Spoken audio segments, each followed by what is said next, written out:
Okay, I think I'm good. All right.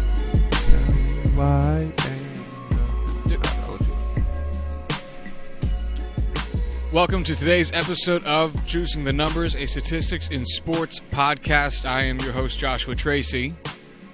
And I'm Corwin Heller. And today we're talking about adjusting point leaders in the NHL. Yeah. So, sorry, that was a pregnant pause by me. Yeah, okay. You want to jump into this, or do you want me to? Well, why don't you explain what a point is? So, in the NHL and in hockey in general, a point is a goal or an assist.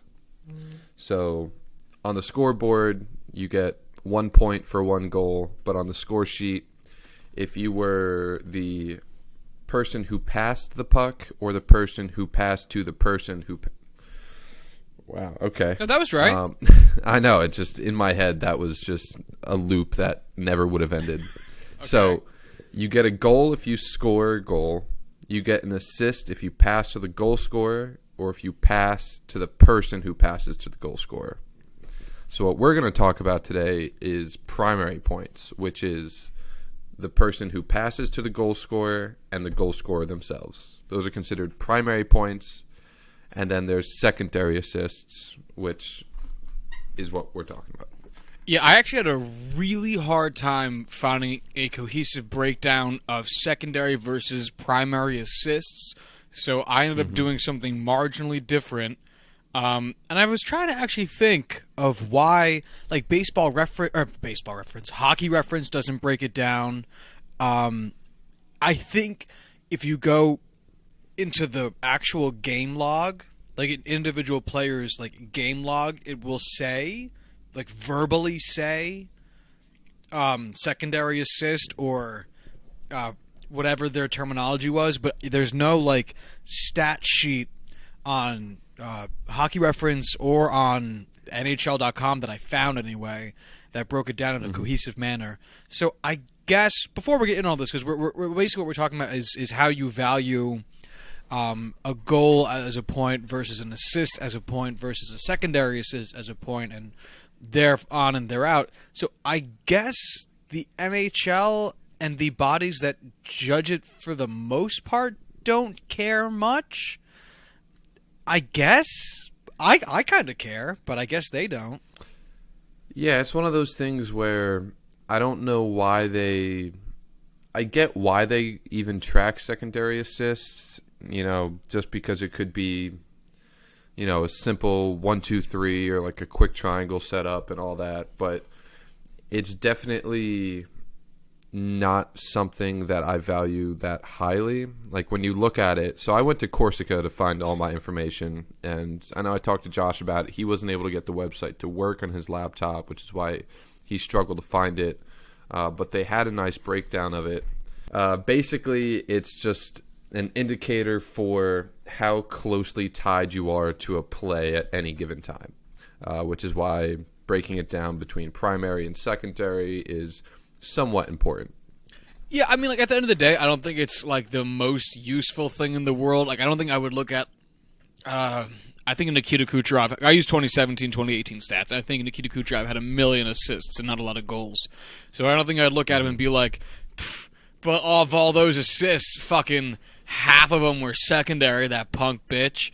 Yeah, but if you have, like, 80 points and, like, 30% of them come from secondary assists, you're probably doing a really good job at keeping the puck in the offensive zone and passing around to your teammates. But at the same time, like, we've all seen those secondary assists where it's like it came all the way back from, like, your own zone and it was basically unassisted, but because 2 of your teammates touched it before it got scored, it's going to count as having 2 assists on it.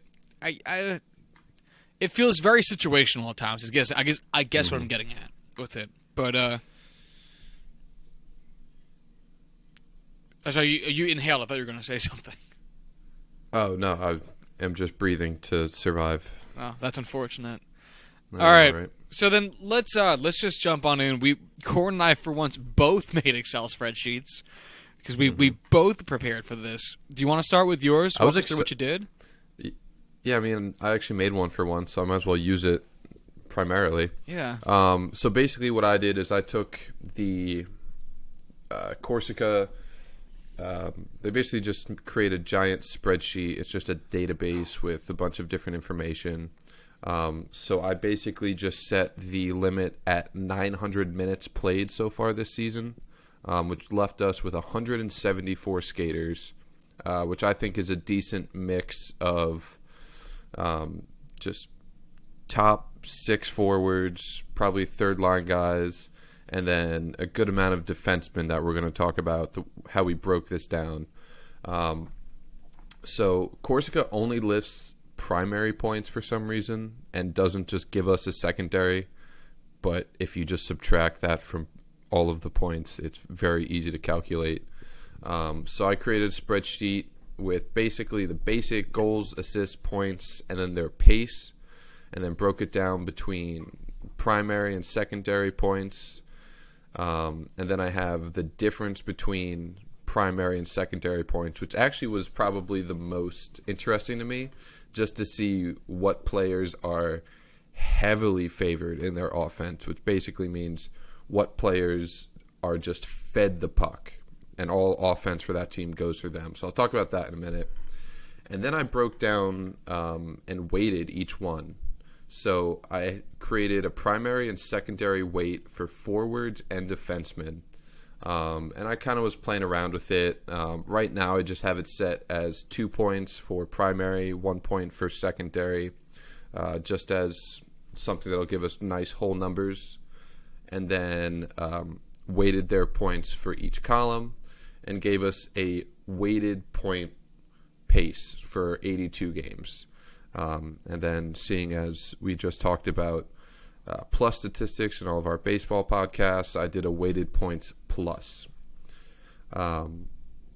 So what I want to talk about first, if you don't mind, which just was really fun for me, was looking at the difference between primary and secondary points. So real quick, just for my own mind, primary points is counting goals and primary assists, and then secondary points is secondary assists? Yes. Okay. All right, cool. Then I'm in. Awesome. So we'll go with, so this is all from the current season, 2018-2019. We're about 50 games in so far, plus or minus a game or two. Connor McDavid has 76 points, 31 goals, 45 assists. Of those 76 points, how many do you think are primary points, and how many do you think are secondary? It's unfortunate because I'm looking at it, but it's so funny because with mine, you'll see like the same thing. They're all primary. I swear to God, he's their whole offense. Like I kept trying to adjust it to make his score lower, and it refused. It kept going up. He's so fucking good. It's crazy. So keep going. I mean, it doesn't help that there's literally no one else on that team. I know, but that can provide any offense. But like you still think it couldn't be as high as it is, and it's still so fucking high. Anyway, keep going. So out of the 76 points that Connor McDavid has this year, which is currently on pace for 122, just saying, he has 62 primary points. So 14 secondary points gives him a difference of 48, which is tops in the league. And I sorted this by, I don't know how you have your table sorted, but who do you think follows up with the biggest difference between primary and secondary assists? Because these are not guys I would have thought of. Oh. In the top 10. We'll go top 4. I have it sorted by weighted points pace, but I'm gonna guess either Kucherov or Stamkos. So Nikita Kucherov is 8th with a 40-point difference. I actually don't... Oh, Stamkos is at 11 with 37. Patrick Kane and Johnny Gaudreau are tied with 46, just 2 behind McDavid. Wow, okay. I guess that makes some sense because they're both on awful teams. Mm-hmm. So yeah, you know what? That actually does make sense because I'm willing to bet you, because if you're a really good player on a mediocre to subpar team, you probably aren't passing the puck much to other people. Yeah. just one last thing. Sidney Crosby has 61 points. He plays for a very, high octane offense. How many primary versus secondary points do you think he has? Well, I found him on the list very, very easily. God damn it, Josh. I'm sorry. I'm sorry. Oh wait, I lost him. Where'd he go? No, I won't find him. What was the question? So, those are both those top three guys are all playing on teams where the offense goes through them. On the Pens, Sidney Crosby is surrounded by more balanced players. I was going to ask, do you think his primary-secondary split is much different? I think it's going to be huge just because of who he is. Yeah, he has 52 primary points and only 9 secondary. Oh my God, that's astonishing. Yeah, so I'm going to stop nerding out over this very small section of my spreadsheet just because we should probably move on. So as far as weighted points, there's really once you get past the fact that we're weighting primary points is 2 or probably would be better off as 1.5, and then we'll do 0.75 for secondary points, and just plug that in real quick. All right. So if you weight these at 1.5 points for primary and 0.75 for secondary, what you'll find is that there's not too much change as far as the weighted point difference goes. I was genuinely surprised by how little this changed. Nikita Kucherov, Connor McDavid, Patrick Kane, Johnny Gaudreau, Nathan McKinnon, Mikko Rantanen. It's a list of the usual suspects. I really thought we would see more change, and that was probably the biggest surprise for me, is that the splits really aren't that crazy for all these top-level guys. The big difference comes in some of the defensemen who just... all of them are assists. It's just straight assist city. So, yeah.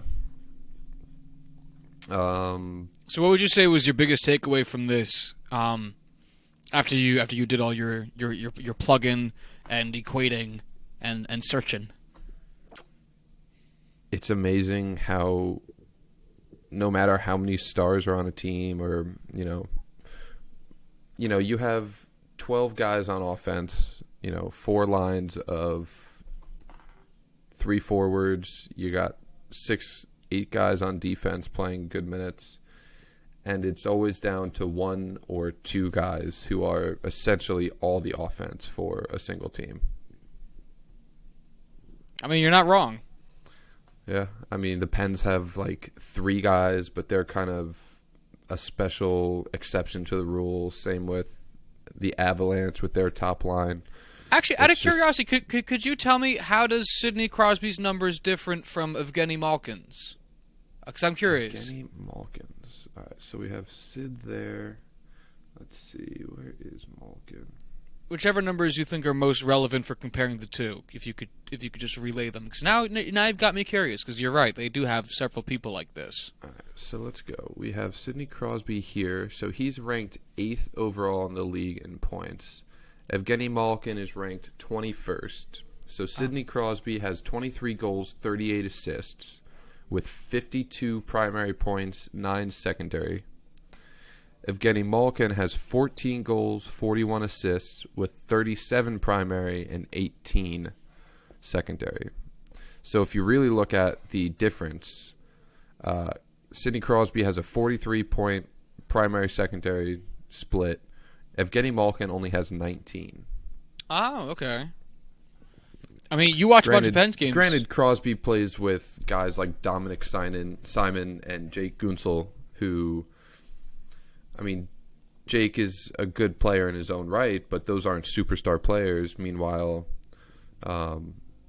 Malkin plays with Phil Kessel and whoever we have filling in on his left wing, which is Tanner Pearson right now.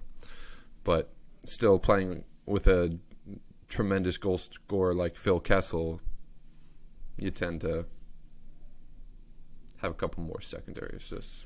No, that makes sense. How Could you also, with what you have, could you tell me the difference between Crosby and Ovechkin? They're actually incredibly similar. So Crosby, again, had the 52-9 split, and Alex Ovechkin has a 49-8 split. So they're almost identical. Interesting. Okay. I'm sure if you went with like a ratio or like a percentage difference, it would be identical. Okay. No, that's actually quite interesting. Just because I know they're both forwards, but I still think there's a pretty decent difference between being a center and being a wing. I was wondering if like maybe Ovechkin would end up with a wild amount of more assists because usually, you have your center position closer for a tip in, whereas your wing's a little bit farther out trying to slap the puck across. Granted, Ovechkin's a great goal scorer, but right. I was just wondering if maybe there was a little bit more room for those goals those shots that didn't quite go in, but were able to get slapped in kind of last second by the center who was positioned there. If we look at it, let's see. There's really it's heavily weighted in favor of centers as far as the top 20 go. There's, a handful of right wings in there and only 2 left wings in the top 20 with Alex Ovechkin and Johnny Gaudreau. So that makes sense. Who do you think the top defenseman is? Top defenseman? Yeah. All right, it's got to be someone who's bad at defense. Because they're usually the ones who are good at offense. It's like I want to say, like, what's his face on the Preds? Who am I thinking of? On the Predators. There's Roman Josi, PK Subban, Ryan Subban. Ellis. I was thinking of Subban. Okay. Is it him? No.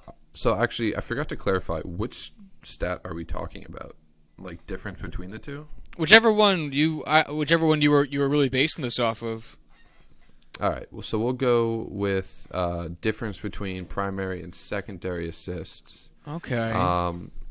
Actually, let me just do a quick search so I cannot fuck this up. Is it someone weird or is it someone you would expect? It's really not that bad. John Carlson for the Washington Capitals. Okay. And then after that, there's Brent Burns, Chris Letang, Burns makes Keith a lot of Yandel. sense. KY making an appearance on there. I Roman miss Josi. Keith Yandel. Yeah. Usual suspects. Eric Gustafsson. No Eric I Carlson? don't even know. No, I'm surprised. He probably has a huge negative number. Does he rock a lot of secondary assists? I don't actually know. Where is Eric Carlson? Carlson. I got him. You got him? Yeah, he's got a difference of 3. He's got 22 primary points and 19 secondary. Okay. Yeah. Well, I guess maybe there's just less pressure on him to be so good since he's on a team that it can actually function, unlike the Ottawa Senators. Yeah, and he plays defense alongside Brent Burns, so. This is very true. So, anything else in regards to this document you've put forth? No, that's pretty much a good summation of what I got. I still kind of want to play around with it and switch difference to a percentage, just to not favorably weight it for guys who just have a lot more points. Right. So I'm actually going to add that in. But other than that, yeah, I'm good to go. So what I ended up doing, if you want to go to where it says sheet 1, as I aptly named it, because what do you expect from me? So what I ended up doing was, if you look to the column S has the equation in it. Okay. Let me know when you find it. Column S. Yeah. Okay. I Yeah, was so that's looking for like at your headers. But yeah, I got it. All right, yeah, it's a big boy. Much like the halftime show appearance. Anyway, so Fuck you. thank you. What I ended up doing, because I couldn't get a clean way of getting secondary points or secondary assists, was I tried to do I did a different version of weighting everything.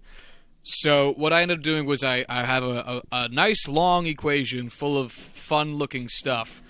So I have even strength goals, which I gave a weight of 2. So even strength goals times 2, plus shorthanded goals times 3, right? Because goals are the most important, right? Even strength goals are harder than PowerPoint goals, so they get a positive weight. Shorthanded goals are the toughest thing you can score, so they get the biggest weight. Then you're going to add even strength assists will get a positive 1.5 because they're not as important as even strength goals, but they're definitely still there. So 1.5 plus shorthanded assists, which I'm giving a 2.5, is again that's one of the harder things you can do. And then we're going to have some subtraction minus power play goals, which is going to get multiplied by 1.25. So we're taking away some of the easier points to score. Like if you they actually do this for goalies, which is why I was a little bit surprised I had to do this myself for skaters. Like if you see all the time goalies even strength goals allowed versus power play goals allowed, because everyone knows it's easier to do one than the other. It's easier to score with fewer opponents on the ice than it is with more opponents on the ice. So I made that a negative, but not by a lot, just 0.25. So it's 1.25 total, and then minus power play assists at 1.5, so it's a little bit bigger than that. You take all of that, and then you multiply it by my positional weight, right? So what I did was I gave every position a number. This is very arbitrary, but it doesn't matter. I mean, so is my numbers. I mean, aren't all numbers really? So I gave every position a number. Okay, so centers are 1, right wing or left wing has a 1.5, and defensemen get a 2. Then I have my positional weight as being your positional number minus not minus anything. Sorry, your positional weight times 1.05, and then that gets multiplied by the rest of the equation. So if you take a... Why do you like equations so much? I fucking love equations, man, because it's my opinion in math. I get to just insert my opinion right in there. That's the most you fucking statement I've ever heard you say. It's my fucking opinion in math, man. Fuck you guys. Oh, yeah, man. That's what I'm all about. Oh, cold, hard facts to show you why I'm right. With using arbitrary fucking numbers that you made up. So on the arbitrary. spot. Oh yeah, I'm making the octagon we're fighting in. It's my rules, man. Anyway. Don't look up. That was a good laugh. Thank you. It's good to feel emotion, you know. Yeah, for once. Yeah, I know. So anyway, if you go to column P, that's where you have the actual weighted points. Yeah, weighted points. So if you look, Connor fucking McDavid went up by so much. But the thing is, I kept thinking to myself, no, that can't be right. I mean, everyone's going to go up. And then no, because the next person down, Claude Giroux, this is currently sorted by regular, like, total points in the 2017-2018 season. Claude Giroux went down because Claude Giroux relied a lot of his points on power play assists. Like, he has 27 power play assists. That's a quarter of his total points. So he lost a ton of gravity with that because most of it's based on, in the equation I put together, the easiest thing to do. Now I get it's not easy to get a power play assist, but relative to the 5 other things I have here, it is kind of the easiest, as evidenced by the fact that that's most of his fucking points. Or, well, not most, but it's a lot of them. So, if I also basically what I was trying to do was I was trying to assign not even a real value. I was more so trying to keep the weights relative to what I was weighting the other things. You know what I mean? And then I just try to get it to look relatively close to where current points is at. Like, I didn't want these numbers to be astronomically high or shockingly low. Like, I don't think anyone would be upset. Right. Maybe just because Claude Giroux's name has so much clout in the league, but I don't think anyone would be upset with a random NHL player having 63 points in the season. That's fine. I mean, it's not.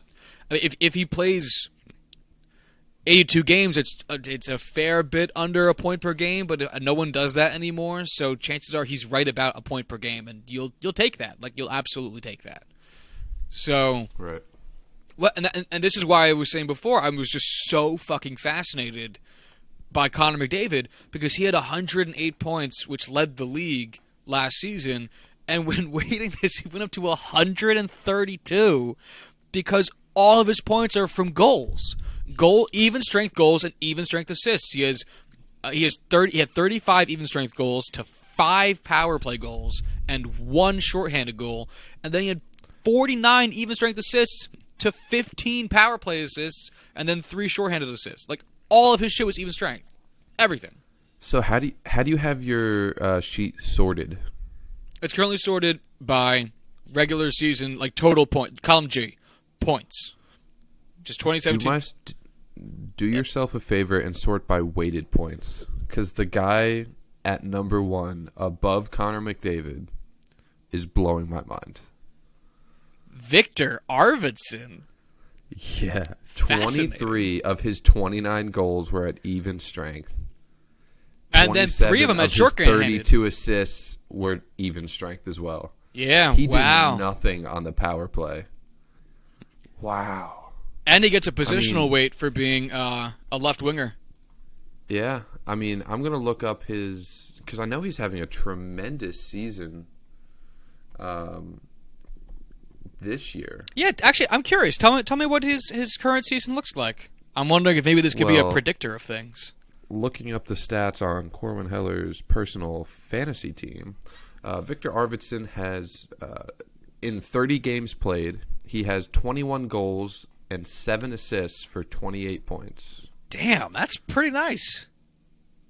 21 goals on 105 shots. Let's see. Let's break this down a little bit. 19 of his 21 goals are even strength. Yo, real quick, sorry. Look at number 3 on the list of Josh Manson, who I don't know who that is. Saw that. Oh my God. He's a defenseman for Anaheim. 7 even strength goals, no power play goals, no shorthanded goals, 29 even strength assists, no power play assists, 1 shorthanded assist. So he got no derogatory, he got nothing negative because he has nothing on the power play. So because he had just nothing negative, he went to 126 weighted points. That's so fucking funny. That's so funny. Oh my God, that's so funny. It's just funny, like, you, like, look at it and you're like, oh, you know, Connor McDavid, Brad Marchand, Artemi Panarin, Mark Stone, Evander Kane, and then guys like Justin Braun, Michael Grabner. Hey, Grabner had a great year last year. He did, but, like, Matt Niskanen, I mean, come on. It's just funny seeing, like, these no-name guys just pocketed in everywhere. Yeah, well, and see, that's one of the things that I thought was kind of funny is because, or I thought would be interesting, is that this is really what I wanted to see. Is like, who's doing the hard stuff, you know? It's one thing to say of players, like, imagine, as I always like to do every episode, hold on, I'm going to let you say it in a second, but imagine, if you would, the bonker situation where someone has a 100-point season and they somehow 80 of those points came on the power play. Like, would you take that seriously? Like, it's still 100 points, and, like, that's amazing. Like, Right. that's a great season. But, like, how would you compare that to, like, what Connor McDavid did last year at 108? I'd be tempted to say Connor McDavid's 108 blows 100 out of the water if 80 of those points came on a power play. Yeah, it's like one of those things where it's like, you know that he wouldn't. It's just hard because 100 points is just such a great milestone. It is. It's like you want to take away from it, but it's like, dude scored 100 fucking points. Yeah, no, you can never take away from it fully, but you can definitely be like, that's why I'm saying you can only compare it to other 100-point seasons. Like, you can't compare it to the rest of the league. You killed it that year, you know? Mm-hmm. Like, if Brad Marchand had a 100-point season, like, that's a great season, but then you look at it and be like, yeah, but he ain't no fucking McDavid, since this stupid, big-nosed piece of shit scored 80 power play assists, the weakest of all time. All right, so why did you gut bust laugh in the middle of my thing? Because I decided to sort by smallest weighted points. Oh, I didn't do that yet. Do you know who Justin Falk is? Isn't he a forward? He is a defenseman for No, Carolina. I do not. Former All-Star. He's been to an All-Star game, so he's a good player. Scored 31 points last year, 8 goals, 23 assists. Nothing spectacular. His weighted points, have you checked yet? Yeah. Negative 15. Ooh, that's really bad. Averaging out to negative 120. Oh, okay. Sorry. I was looking at weighted points a minute, and then I'm realizing that a lot of these minutes are very much broken. Man, like, this is just, like, looking at these numbers, it's wild. Like, it should also be minutes divided by points. I did that wrong. Yeah. That's okay. So, like, Big Buff, Dustin Baffiglian, and Morgan Riley, two of the best defensemen in NHL, are tied for 14th and 15th worst in the NHL with weighted points of 12. Yeah, I'm seeing that. I mean, they had 45 and 52 points last year. They had good seasons, but they just had a lot of power play assists. Now, and also, I'd like to point out with what they did at even strength. I'd like to point out, since Corwin's raising a very good point here, this also doesn't have to be negative. This could also just be saying that, hey, some guys are just really fucking good on the power play. Like, clearly Morgan Riley and Dustin Byfuglien are very good on the power play. The two quarterbacks for two respectively high-octane power play offenses last year tend to get a lot of points when on said power play. Right. I mean, like, you could see, like, maybe they're not going to... I mean, they are top-pairing defensemen, or for the very least top four, but you could have a guy who's in your bottom pair because he just really sucks at defense, but is a good shooter that's going to... I mean, Kevin Shattenkirk fucking does our shootouts for the Rangers. Yeah. I mean, there's a lot of number one defensemen on here. Like, Justin Falk was number one last year. Rasmus Ristolainen, Jeff Petrie, Will Butcher, Kevin Shattenkirk, Tyson Barrie, Shane Gostabert, Big Buff, Morgan Riley. Like, we could just go down this list. A lot of the bottom guys are very good defensemen, but because they quarterback the power play, they're getting hurt in this single statistic. Yeah, it might not even be fair to be looking at it from for some of these guys, for some of these defensemen, just because they're so their point totals are so reliant on their power plays. This might actually really be most useful for forwards. Although then you go to the top, and I just can't get over these weird ass defensemen who are up here. Like, who the fuck's Justin Braun? I have absolutely no idea. I have no idea either, but here he is sitting here with 109 weighted points because he has 5 even strength goals and then nothing on the power play, 28 even strength assists, nothing on the power play. So again, just no derogatory marks because none of his points come off the power play. It's just I actually want to look up who Justin Braun is. It's so funny because we're getting these no-name defensemen who have nothing on the power play because they're probably not put on the power play unit. And then we're getting these amazing defensemen who are getting hit really hard negative because they're on the power play unit, because they're really good. So maybe we'd have to do a whole separate thing just for defensemen instead of just trying to weight them to be more positive. Because a lot of these guys rely... but then again, the whole point is that getting power play assists isn't... relative to the other ways of gaining points in hockey isn't all that shit. Fucking losers. Punk-ass bitch. Erik Karlsson. I argue with myself while talking. No, I love Erik Karlsson. I argue with myself while talking all the time. I'll be like having a point, and then I'll be arguing against it while saying it, and then I'll just backtrack and be like, "No, Josh, you're wrong." And be like, "No, Josh, you're wrong." And then it just leads to me saying a bunch of nonsense, but it made total sense all up here. So I forgot to mention, Josh actually just transferred from his current job, or from his previous job, to a mental facility. Yeah, I have donkey brain. Yeah. No, really, I've got a certificate saying I don't have donkey brain. Do you have a certificate saying you don't have donkey brain?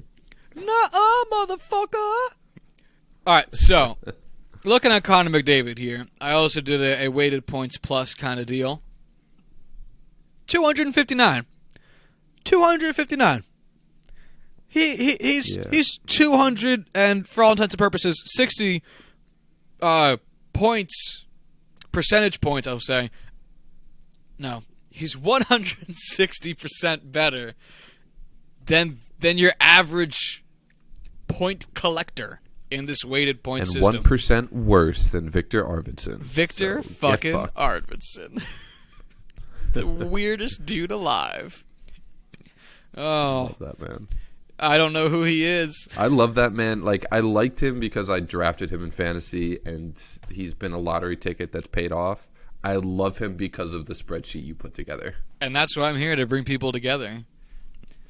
But, like, so let's find someone who according to this spreadsheet I put together, which has no resonance in real life, who is at 100. Wow, I have to go a long way down. Yeah, I used, since Hockey Reference is enormous, they pulled 500 skaters for me.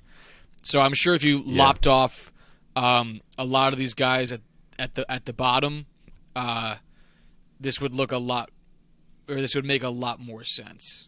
So at 100, where we have, which is basically league average, we're seeing Mikko Raitanen, Louis Eriksson, Carl Soderberg, Clayton Keller,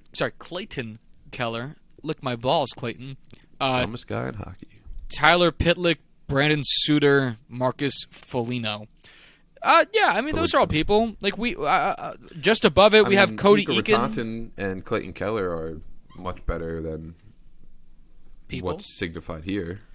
Same thing. If you go up to like 102, you have Jack Eichel and Adam Henrique. Jack Eichel, who's very good, although last year at 64 points. That's okay.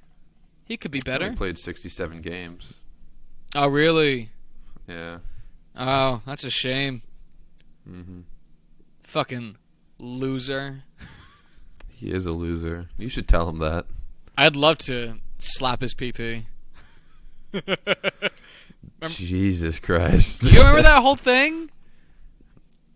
He was trying to say he got slapped in the dick, but I think he was trying to be a little bit more gentle about it. So he said he got slapped in the pee-pee by one of his fellow teammates or some shit. Then everyone just kept saying Jack Eichel. Jack Eichel. Jack Eichel? Oh, in the same season, he became the GM of the Buffalo Bills or Buffalo Sabres. Like captain. No, he became the fucking GM. He started asking for people to get traded away from his team, and they just started doing it. Like they were like, "Yes, Mr. Eichel, whatever you say, Mr. Eichel." Do not slap our pee-pees, Mr. Eichel. So could take a look at my formula, the thing I put together, the little equation I put together. Give me Corwin Heller's hot takes. Before we do that, I want to give you the league average for my list. Go ahead. Brock Nelson of the New York Islanders. Yeah, he's there. He's sitting at 101. Nobody's at 100. But, I mean... Roman Josi, Clayton Keller, Ryan Getzlaf, Hey, we both had Clayton Keller. Tarasenko's close. Yeah, Clayton Keller, man. You're so fucking average, man. Yeah, dude, you fucking Figure it are the fuck mediocre. He's so dumb. So, all right, let me look at your. First of all, Roast me, bro. it's very complicated. Thank you. That's what I pride myself It's on. just a lot of things. It's not even that complicated. It's just there's a lot of things. It's so funny because I did this at like 10 o'clock in the morning while trying to not do my real job. See, it's funny because I did mine in class the other day. We're very productive people. Yeah, we're not good at what we do. No, I'm good at what I do. That's why I have the ability to shirk off. All right, fuck Anyway, off. continue. I'd probably positional weight it a little different. Yeah, that's actually, honestly, it's funny you say that because that's a thing I was struggling with the most. I really wasn't sure how aggressively to positionally weight things. I fucked my mic again. Because, yeah, like, especially now that we sorted through it, because I didn't have the time to, like, sort through it to, like, look through a bunch, so I was just looking at the top, I guess, 60 results, because that's what my monitor displayed, and it looked fine there, but I'd probably weight the defenseman a lot heavier, I guess. Yeah, I would definitely say to weight the defenseman more heavily and just do a little spread between. So I would make the spread between wingers and centers to be less and increase the spread between forwards and defensemen. I think that's very fair.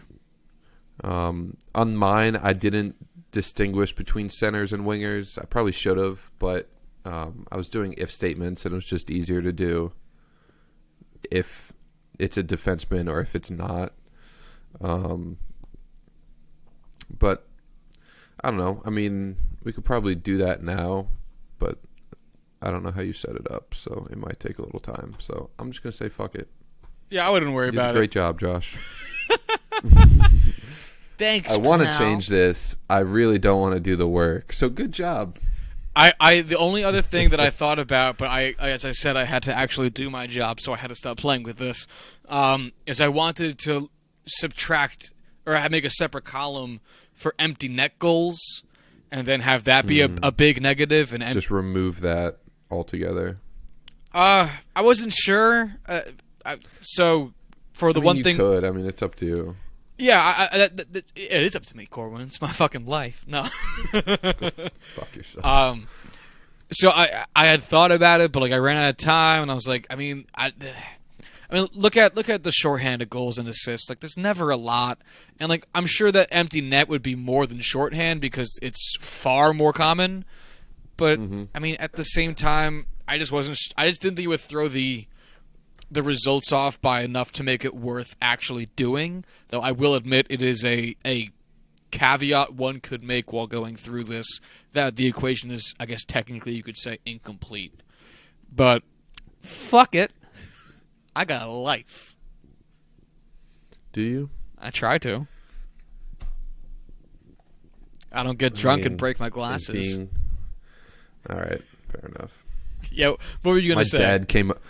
My dad came up after I did it, and he asked me why I wasn't wearing them, and I struggled to decide whether or not to tell my father. I did. Yeah. He laughed at me. Yeah, I was going to say, it sounds like what John would do. What a shame. Truly is, Mr. H. Man, I drank heavily with him when he came up to visit, and boy, I have some non-podcast stories to share with you. Can't wait to hear him, pal. Yeah. In terms of scoring in the NHL and how you, in general, but also in how you grade things and evaluate things and kind of look at them from a fan perspective as well as someone who has to worry about how this affects, like, you know, your fantasy hockey league or doing this shit. Is there anything else that you really think of when you see different types of scoring occur? Not really. I think hockey is just one of those games where there's not enough scoring.